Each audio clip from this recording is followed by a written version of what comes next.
Hello, welcome to On Wildlife. I'm your host, Alex Ray. On this podcast, we bring the wild to you. We take you on a journey into the life of a different animal every week, and I guarantee you're going to come out of here knowing more about your favorite animal than you did before. Today, we'll be talking about one of the largest land animals in North America. These huge mammals may look a little awkward, but you'll see that they're extremely well adapted to their environments. So pack your winter coats, because we're heading to some freezing cold forests to talk about moose.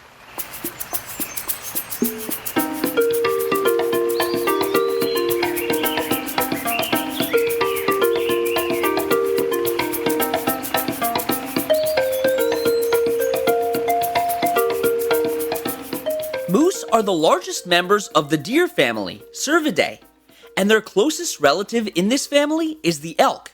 However, they're a lot bigger than elks. A male moose can stand at over 7 feet tall at the shoulder and weigh 1,300 pounds, whereas an elk only stands at around 5 feet at the shoulder and weighs around 800 pounds. The world's largest moose was 1,808 pounds and stood at 7.6 feet tall. But even though moose are enormous, they're not the largest animal in North America. That title belongs to the bison, which stands at 11 feet tall at the hump and weighs over 3,000 pounds. Moose are thought of as primarily a North American mammal. However, they're also native to Northern and Central Europe. Moose can be found in 19 U.S. states, including Alaska, Colorado, and Maine. Alaska has the highest population of moose in the U.S. They're also native to Norway, Finland, Russia, the Baltic states, Poland, and parts of Ukraine. In Europe, moose are referred to as elk, which is kind of confusing because not only are they not elk, but they also share the same range as true elk. The word moose is derived from the Native American word moosh, which means stripper and eater of bark. In North America, there are 4 recognized subspecies of moose. These are the eastern, northwestern, Shiras, and Alaskan moose. In Europe, there are several subspecies as well, but there's a lot more debate on the legitimacy of these subspecies. Some of them include the European, Siberian, West Siberian, and East Siberian moose. While moose are just generally large, their size varies by subspecies, and it's thought to be primarily because of the living condition in each area. The largest moose are found in Siberia and Alaska, while the smallest are found in Wyoming and Manchuria. Also, the correct plural form of moose is just moose. It's not mooses or meese. These animals have a very low life expectancy for such a large mammal, with females on average only reaching 8 years old and males just about 7.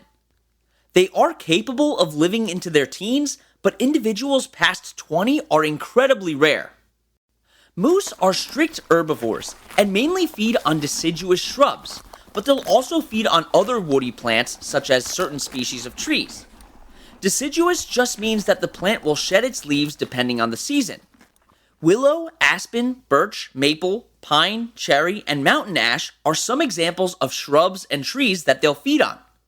During the winter, when their normal diet of deciduous plants lose their leaves, they'll feed on conifers like yew and fir trees. However, these kinds of plants don't usually have enough nutrition to sustain them. They'll not only eat the leaves of plants, but the bark and twigs on the branches as well. This makes sense considering where they get their name from. All of the plants that moose eat aren't easy to digest. We would have a really hard time digesting them too. To combat this, they have developed one of the most complex digestive systems in the animal kingdom. First, they'll chew on their food, which is the first round of digestion. Then, the food undergoes a second round where it's digested in the stomach. That's pretty normal. But here's where it gets weird. They'll then regurgitate their food and chew it up some more, and then they'll swallow it again. The regurgitated material is called cud. They can chew cud for up to 8 hours a day. Animals that do this are called ruminants, And ruminants are really good at getting the most nutrition out of food as possible. Another example of a ruminant is a cow or a wildebeest. An important source of food for moose during the summer months is aquatic vegetation, such as pondweed and water lilies. And moose will actively seek out aquatic vegetation because it's much higher in nutrition than their other food sources. In other words, a smaller amount of aquatic vegetation provides more energy than the same amount of deciduous vegetation. And moose can dive up to 20 feet below the water's surface in search for food. And there have been accounts of moose who inhabit coastal areas diving for seaweed.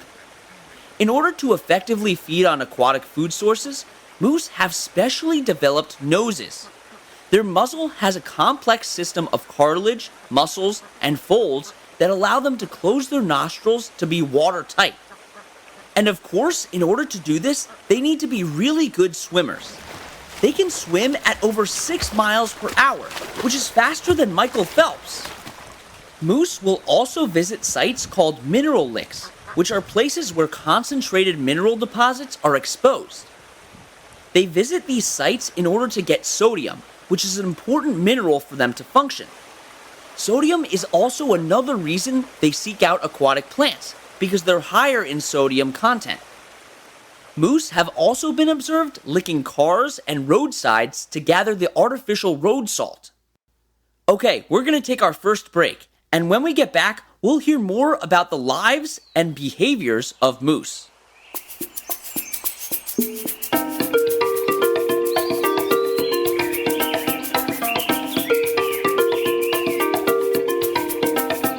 The science word that I want to tell you about today is circadian rhythm. This is basically your body's internal clock. It regulates when you sleep and when you wake up. You can throw off your circadian rhythm if you stray away from your regular sleep schedule.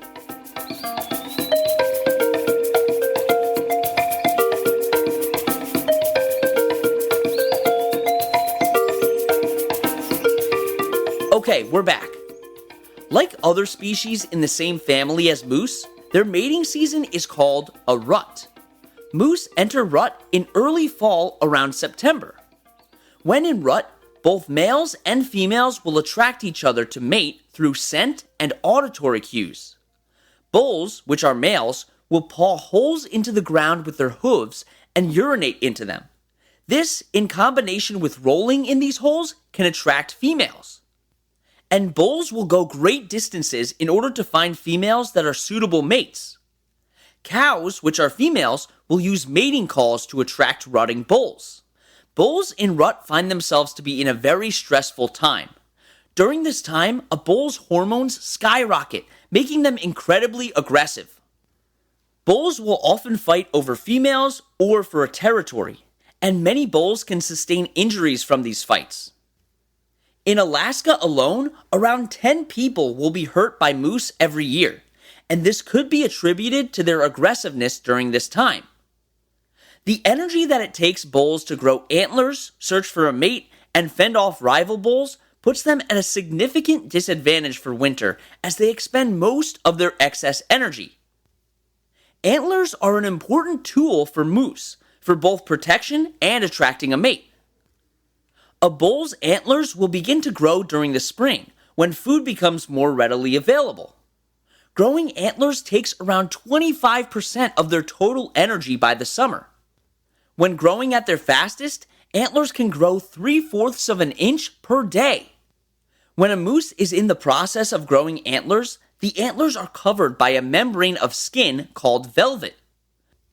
When the antlers are done growing, the velvet will shed off.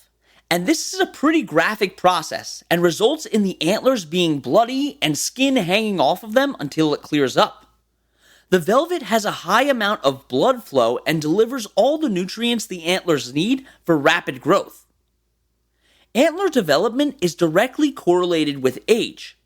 Young moose have small antlers which annually grow larger until they reach their prime, around age 5. After their prime, this trend reverses with their antlers growing smaller annually. When rut is over and bulls no longer need their antlers, they'll fall off, and this is a pretty painless process. Moose reach maturity incredibly fast for large mammals, with males being ready to reproduce as young as a year old and females being ready as early as 2. Females will usually produce and raise one calf at a time. However, there have been reports of them having 2 calves, but twins are incredibly rare. Since moose breed in the fall, that means cows are pregnant through the winter, which is an incredible feat because there's almost no food in the winter. This ensures that the calves are born in the spring, where they have the most amount of nutrients to survive. After each breeding season, about 8 out of 10 cows are pregnant. By the time they should be giving birth, only about 2 out of the 10 have a living calf. This shows how difficult it is to stay pregnant throughout the harsh winter. Moose have a gestation period of around 230 days, which is pretty quick compared to other large mammals. When they're born, the calves are very small compared to a full-grown moose, only 30 pounds, but they can walk very quickly after birth. Calves will feed from their mother's milk for around 2 months, and after this 2-month period, they'll begin testing out vegetation. Calves are fully weaned off of their mothers by late fall, and at this point, they weigh over 10 times what they were when they were born.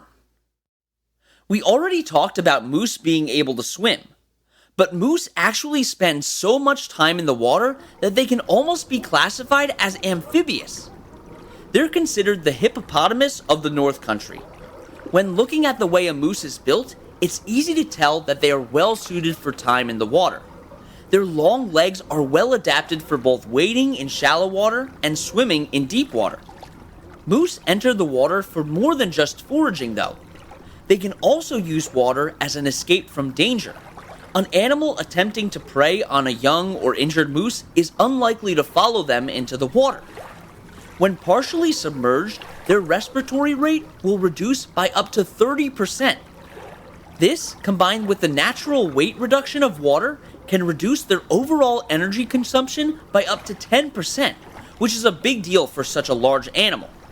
In the winter, moose will craft what is known as a moose yard in very deep snow. This moose yard is a system of trails that allows them easier access to the little food that they have during the winter. Walking through trails that they've previously created reduces the energy that they expend to eat tremendously. At some point during the winter, the snow becomes too deep and food becomes too sparse. At this point, moose will stop eating altogether and just sit in solitude. They do this because the gathering of food costs more energy than they would regain from the food that they eat. This state can last up to 5 months, where they lose weight every single day. However, most moose survive this due to the weight that they pack on before the winter. But why are moose important to the ecosystems? We'll find that out right after the break.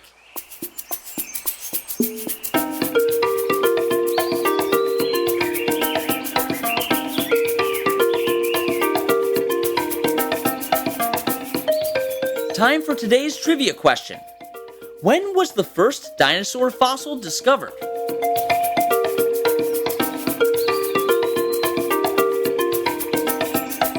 The answer is 1838.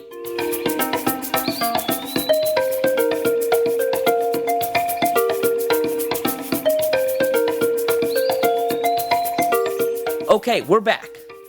Moose are important to the overall health of the forests that they inhabit. Moose browsing practices and foraging are very important to the health of younger forests, as they keep many plant species from outcompeting one another. They can even have landscape-altering effects because of the amount of food that they consume. Adult moose do not have a significant role as prey animals in their ecosystems, as they're much too large and aggressive for most animals to attack them. Moose calves, on the other hand, will be targeted by many predators, like grizzly bears, black bears, wolves, coyotes, and in rare cases, wolverines. In very rare cases, where moose feed on seaweed in the ocean, there have been reports of them being hunted and killed by orca whales. When attacked by a pack of wolves, moose will first flee, and if they can't escape, then they'll attack. Moose will retreat into shallow water or back into dense brush in order to slow down the wolves' movements and make them easier to defend against. Human-related deaths account for more deaths per year than anything else. It's estimated that around 2,000 to 3,500 moose are killed because of humans and human practices per year. Humans in the past have also been responsible for a significant decline in moose population due to unregulated hunting practices. Luckily, most of these hunting practices are no longer around. But climate change is also having a surprisingly significant effect on them as well. In addition to all the normal effects of climate change like habitat loss, moose are experiencing an increase in disease. Winter ticks are more prevalent now because of the warming climate, and while these ticks don't spread disease, they attach to moose by the thousands. They can stay attached to moose for 6 months, causing dangerous levels of blood loss. Snails are also causing a decline in moose populations. They carry different diseases that are harmful to moose, like brainworm. Because of climate change, more snails are living in moose habitats, as the environment is warmer and more moist than before. The moose will eat the snails when they forage, which can pass diseases onto them. So as you can see, moose are facing a lot of issues. And luckily, there are some organizations that are working to help them and their habitats, like American Forests, Alaskan Conservation Foundation, and Wildlife Conservation Society. Thank you so much for coming on this adventure with me as we explored the world of moose. You can find the sources that we use for this podcast and links to organizations that we reference at onwildlife.org. You can also email us at onwildlife.podcast@gmail.com. And you can follow us on Instagram at @on_wildlife or on TikTok at @onwildlife. Don't forget to tune in next Wednesday for another awesome episode. And that's On Wildlife.